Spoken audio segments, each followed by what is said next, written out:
আমাদেরকে জিহাদের ময়দানে অনুমতি দেন। আপনি যদি অনুমতি দেন তাহলে কেউ বাধা দেবে না। আল্লাহ নবী বললেন, তোমরা তো ছোট, কিন্তু বিভিন্ন কলা কৌশলে পারমিশন নিলেন জিহাদের ময়দানে গিয়ে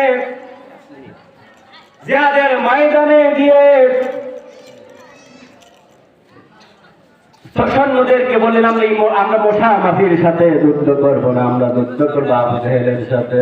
আবু জেহেলের সাথে যুদ্ধ শুরু করে দিল। আবু জেহেল অসুস্থ হয়ে গেল, তারা দুই ভাই অসুস্থ হয়ে গেল। অসুস্থ মানুষ কিন্তু অনেক সময় ট্রিটমেন্টের মাধ্যমে, চিকিৎসার মাধ্যমে ভালো হয়। ওই সময় পাশে একজন সাহাবী দাঁড়িয়েছিলেন, তার নাম হলো আব্দুল্লাহ ইবনে মাসউদ। আব্দুল্লাহ ইবনে মাসউদ কাল বিলম্ব না করে তাকে কতল করলো, হত্যা করলো, আবু জেহেলকে শেষ করে দিল। হুজুর চলে সেই জন্য একেবারে সংক্ষিপ্ত করে দিলাম যে ওই সময় তাকে হত্যা করা হলো, তখন